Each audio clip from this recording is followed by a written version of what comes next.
ang Social Pulse Survey, Pulso ng Bayan Survey para sa first quarter ng 2026 ay nag-highlight ng top performing mayors sa probinsya ng Batangas batay sa mga boses at feedback ng 1,200 adult respondents.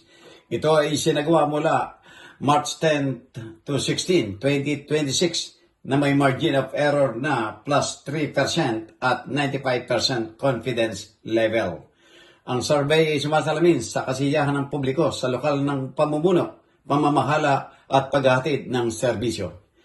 Nanguna sa listahan si Mayor Eric Africa ng Lipa City na lumabas bilang highest performing na alkalde sa Batangas na may remarkable na 96.7% na antas na nagpapakita ng matinding pag-aproba at tiwala ng publiko sa kanyang administrasyon.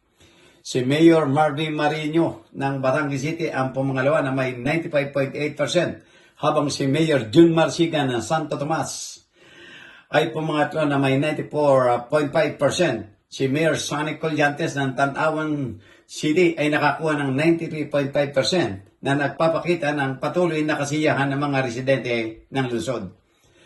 Kasama rin si Mayor Nas Ona ng Calaca City, Mayor Ian Kenneth Alilio ng Lemery, Mayor Wenda Katrina Rivera Dolor ng Bawan, Mayor Tony Barcelon ng Nasugbu, Mayor Elde Brando Salud ng San Juan at Mayor Liza Ermita ng Balayan.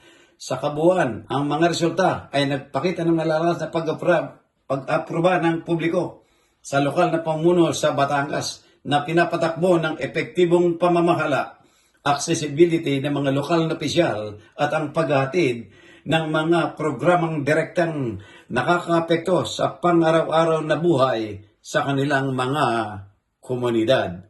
Jojo Cesar Magsumulugulat para sa journalnews.com.ph.